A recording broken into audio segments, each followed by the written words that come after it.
Drugs तस्कर ललित पाटील याला सार्वजनिक बांधकाम मंत्री दादा भुसेंचा आशीर्वाद असल्याचा आरोप केल्यानंतर राजकीय वर्तुळात खळबळ उडाली। या आरोपानंतर दादा भुसे आणि ललित पाटीलचा फोटो चांगलाच व्हायरल होत आलाय। या फोटोमध्ये भुसे आणि पाटील यांच्यासोबत शिवसेना पक्षप्रमुख उद्धव ठाकरे देखील शिवबंधन बांधताना दिसतात। ड्रग्ज माफिया ललित पाटील फरार प्रकरणात पुणे पोलिसांनी 2 जणांना अटक केली आहे। ललित पाटील याचा भाऊ भूषण पाटीलसह अभिषेक बलकवडे याला नेपाळ बॉर्डर बाराबंकीमधून पुणे पोलिसांनी बेड्या ठोकल्यात। या प्रकरणात अधिक तपास सुरू असल्याचं पुणे पोलिसांनी सांगितलं। सुषमा अंधारे यांच्या आरोपानंतर पुण्यामधले काँग्रेसचे आमदार रवींद्र धंगेकर यांनीही दादा भुसेंच्या मंत्रिपद राजीनाम्याची मागणी केली आहे। अंधारेंकडे काहीतरी पुरावे असतील आणि त्याशिवाय त्यांनी हे आरोप केले नसते, त्यामुळे भुसेंनी राजीनामा देऊन चौकशीला सामोरं जावं आणि ते निर्दोष असले तर त्यांनी पुन्हा मंत्री व्हावं अशी भूमिका मांडली। नाशिकमध्ये काँग्रेसने ड्रग्ज विरोधी मोहीम राबवायला सुरुवात केली आहे। गाडगे महाराज पुतळ्याजवळ पटोलेंच्या उपस्थितीत ड्रग्ज हटाव नाशिक बचाव मोहिमेचा शुभारंभ झाला। ड्रग्ज रॅकेट चालवणाऱ्यांना स्थानिक आमदार आणि पोलीस पाठीशी घालत असल्याचा आरोप पटोले। शिवसेनेचा दसरा मेळावा शिवाजी पार्कवरच होईल असं उद्धव ठाकरेंनी स्पष्ट केलंय। तर दसरा मेळाव्यासाठी यंदा आझाद मैदान आणि क्रॉस मैदान आरक्षित करण्यात आलेलं आहे अशी माहिती मुख्यमंत्री एकनाथ शिंदेंनी दिली आहे। शिवाजी पार्कवर दसरा मेळावा घेण्यावरून मुख्यमंत्री एकनाथ शिंदेंनी शिवसेना पक्षप्रमुख उद्धव ठाकरेंवर जोरदार टीका केली आहे। आम्ही ठरवलं असतं तर शिवाजी पार्कवर सभा घेतली असती, परंतु राज्याचा प्रमुख म्हणून मला कायदा आणि सुव्यवस्था धोक्यात आणायची नव्हती असं शिंदेंनी या एक्स या सोशल मीडियावरील पोस्टमध्ये लिहिलं आहे। दसरा मेळाव्यासाठी शिंदे गटानं जुनी तारीख टाकून अर्ज मुंबई महानगरपालिकेकडे घुसवला होता असा आरोप ठाकरे गटाचे भास्कर जाधव यांनी केला आणि दोन्ही अर्जांवर संदर्भ क्रमांक आणि तारीखही सारखीच होती। मात्र ठाकरे गटाचा संदर्भ क्रमांक पहिला होता आणि त्यामुळे निश्चित आम्हालाच मैदान मिळणार हे स्पष्ट होतं असं भास्कर जाधव म्हणाले। अजित पवारांनी पुणे जिल्हा बँक संचालक पदाचा राजीनामा दिलाय। उपमुख्यमंत्री पदाचा वाढता व्याप लक्षात घेता 10 दिवसांपूर्वीच अजित पवार या जबाबदारीतून पदमुक्त झाले। उपमुख्यमंत्री पद आणि पक्ष संघटनेची जबाबदारी सांभाळताना बँकेसाठी वेळ देणं शक्य नसल्याचं कारण त्यांनी दिलंय। यशवंतराव चव्हाणांच्या कृष्णा काठ या आत्मचरित्राचा दाखला देत खासदार सुप्रिया सुळेंनी अजित पवारांवर अप्रत्यक्ष निशाणा साधला। यशवंतराव आरएसएस पासून 4 पावलं दूर राहिले याकडे त्यांनी लक्ष वेधलं। यशवंतराव चव्हाणांचे फोटो वापरणाऱ्या अजित पवार गटाला या निमित्तानं सुप्रिया सुळेंनी चिमटा काढला आहे।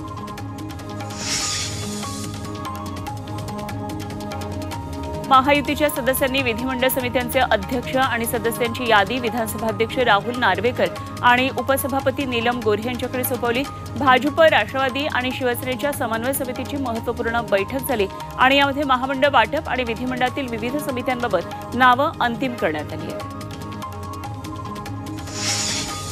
निधी वाटपाच्या राजकारणाचा जाब विचारण्यासाठी ठाकरे गटाच्या नेत्यांनी महापालिका आयुक्त इक्बाल चहल यांची भेट घेतली। महापालिका शिंदे गटाच्या कार्यकर्त्यांना निधी वाटप का करते आणि महापालिकेनं निधी वाटपाचं काम पालकमंत्र्यांकडे का दिलं याचा जाब आयुक्तांना विचारण्यात आला, जो कदाचित कोणी अपेक्षित केला नव्हता। भाजप खासदार सुजय विखेंनी राष्ट्रवादीचे आमदार संग्राम जगताप आणि माजी आमदार अरुण जगताप यांना भाजपत येण्याचं आमंत्रण दिलंय। संग्राम जगतापांनी नगरमध्ये शब्दगंध साहित्य संमेलनाचं आयोजन केलेलं होतं आणि या कार्यक्रमाच्या समारोपावेळी विखेंनी हे आवाहन केल्यानंतर जिल्ह्यात या दोघांच्या मैत्रीची चर्चा सुरू झाली आहे। पुण्यातल्या खडकवासल्याचे आमदार भीमराव तापकीर यांचा फेसबुक अकाउंट क्लोन करण्यात आलं। सायबर भामट्यांनी तापकीर यांचं बनावट अकाउंट तयार करून अनेकांकडे पैशांची मागणी केली। एका सामाजिक कार्यकर्त्याला या प्रकरणात शंका आल्यानंतर त्यांनी तापकीर यांना फोन केला आणि त्यानंतर हा सगळा प्रकार उघड झाला। मनसे कार्यकर्त्यांनी सोमवारी मुंबईतला मुलुंड टोलनाका पेटवून देण्याचा प्रयत्न केला आणि त्याचं सीसीटीव्ही फुटेज समोर आलंय। मात्र पोलिसांनी या कार्यकर्त्यांना वेळीच रोखलं, त्यामुळे अनर्थ टळला। मनसेनं वाशी, ऐरोली, ठाणे, दहिसरसह राज्यातल्या विविध टोलनाक्यांवर टोल देऊ नका असं आवाहन करत आंदोलन केलं होतं। टोल मुद्द्यावरून पुणे सातारा महामार्गाच्या खेड शिवापूर टोलनाक्यावर पुण्यामधल्या मनसैनिकांनी जोरदार आंदोलन केलं, त्यामुळे काही काळ टोल वसुली ठप्प झाली। मनसे पदाधिकाऱ्यांनी टोलनाक्यावर जाऊन टोल न भरता छोटी वाहनं सोडली। टोल वसुली बंद झाली नाही तर टोलनाका जाळून टाकण्याचा यावेळी इशारा दिला।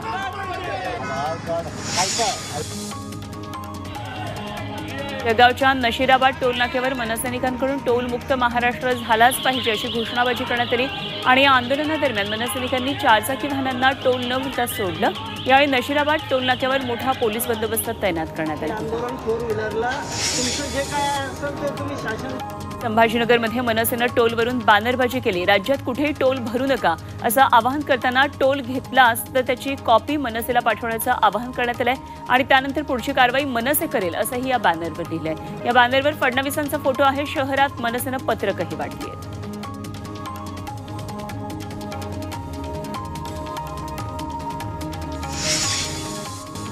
मराठा आरक्षण घेतल्याशिवाय थांबणार नसल्याचं म्हणत मनोज जरांगे पाटील यांनी पुन्हा एकदा सरकारला इशारा दिलाय। जालन्यामध्ये जरांगेंचं जंगी स्वागत करण्यात आलं। यावेळी बोलताना सरकार आता आरक्षण देणार यामध्ये शंका नाही असं त्यांनी सांगितलं।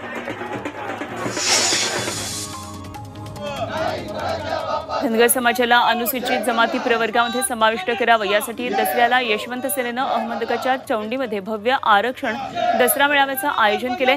21 दिवसाच्या आंदोलनानंतर सरकारला 50 दिवसांचा वेळ दिला, मात्र सरकारवर दबाव आणण्यासाठी हा मेळावा असल्याचं यशवंत सेनेनं सांगितलं।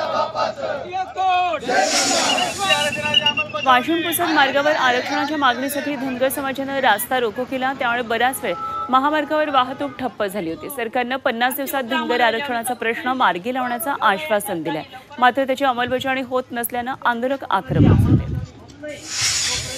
मराठा आरक्षणासाठी राज्य शासनानं नेमलेली समिती असंवैधानिक असल्याबाबतच्या याचिकेवर उद्या सुनावणी होणार आहे। हायकोर्टाच्या नागपूर खंडपीठात उद्या या प्रकरणात सुनावणी होईल। राष्ट्रीय ओबीसी मुक्ती मोर्चानं ही याचिका दाखल केली आहे। जळगावमध्ये आदिवासी कोळी समाजानं मोर्चा काढला। अनुसूचित जमातीचं प्रमाणपत्र मिळत नसल्यानं समाज आक्रमक झालाय। त्यांनी जिल्हाधिकारी कार्यालयासमोर अन्नत्याग सत्याग्रह सुरू केलाय। न्याय मिळेपर्यंत सत्याग्रह सुरूच ठेवण्याचा निर्धार आंदोलकांनी बोलून टाकला।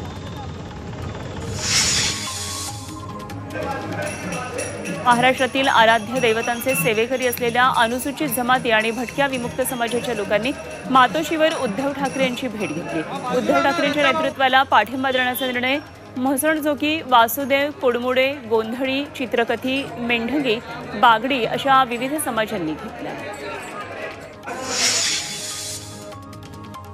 राज्यात मुलींच्या सक्षमीकरणासाठी लेक लाडकी ही योजना राबवण्याचा निर्णय राज्य मंत्रिमंडळाच्या बैठकीत घेण्यात आलाय आणि या निर्णयामुळे राज्यातल्या मुली लखपती बनतील आणि त्यांची शिक्षणाची चिंता मिटेल अशी आशा मुख्यमंत्री एकनाथ शिंदे यांनी व्यक्त केली।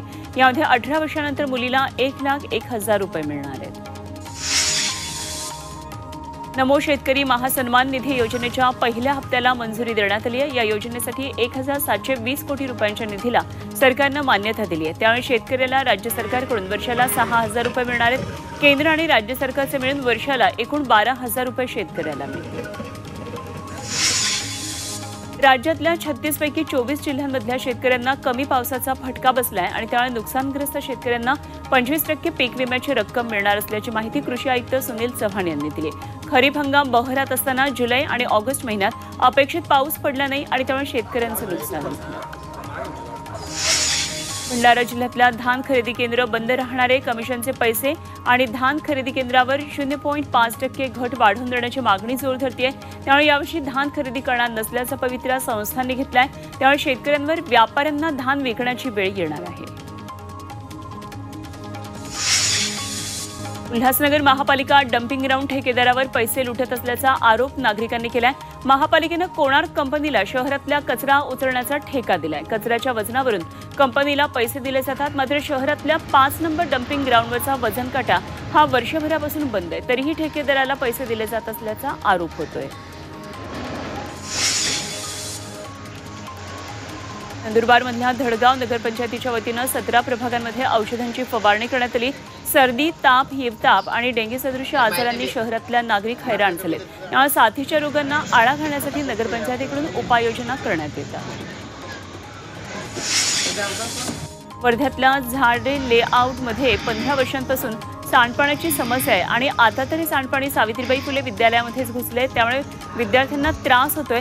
सांडपाण्यामुळे तापाचे रुग्ण वाढल्याचा आरोप स्थानिकांनी केला। तातडीनं सांडपाण्याच्या बंदोबस्ताची मागणी नागरिक करतात। चंद्रपूरमध्ये मनपाच्या घंटागाडी सफाई कर्मचाऱ्यांच्या आंदोलनाचा आज 5वा दिवस आहे। नव्या कंत्राटदारानं कर्मचाऱ्यांच्या वेतनात कपात केली आहे। प्रशासन अडेलतट्टू भूमिका घेत असल्याचा आरोप आंदोलकांनी केला। त्यामुळे शहरभरात कचऱ्याचे ढीग साचले। अहमदनगरच्या संगमनेर तालुक्यातल्या ओझर गावात इंदुरीकर महाराजांच्या राहत्या घरी बिबट्या घुसला। रात्री 8:30च्या सुमाराला त्यांच्या घरात बिबट्या घुसला आणि त्यानं घरासमोरच्या एका कुत्र्याला उचलून नेलं आणि सगळी घटना सीसीटीव्हीमध्ये कैद झाली आहे। अंबरनाथ परिसरातल्या एमआयडीसीच्या जांभूळ गेस्ट हाऊसकडे जाणाऱ्या रस्त्यावर बिबट्या दिसला। या रस्त्यावरून जाणाऱ्या एमआयडीसी कर्मचाऱ्यांना हा बिबट्या एका पाईपलाईनच्या पिलरवर बसलेला दिसला आणि आतापर्यंत बिबट्यानं कुणावरही हल्ला केलेला नसला तरी परिसरात भीतीचं वातावरण आहे। भंडाऱ्याच्या मोहाडी तालुक्यात हरदोली झंजाळ इथं स्मशानभूमीमध्ये मधमाशांनी नागरिकांवर हल्ला केला। अंत्यसंस्कारावेळी हा सगळा प्रकार घडला। चितेला अग्नी देताच जवळच्या झाडावरच्या मधमाशांचा थवा आक्रमक झाला आणि त्यांनी तिथे जमलेल्या नागरिकांवर हल्ला चढवला। काही दिवसात ही भंडारा जिल्ह्यातली आता ही दुसरी घटना।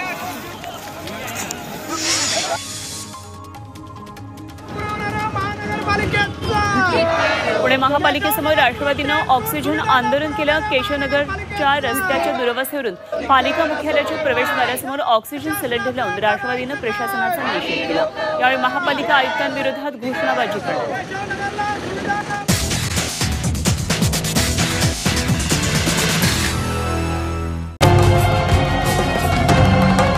छत्रपतींचा विचार म्हणजे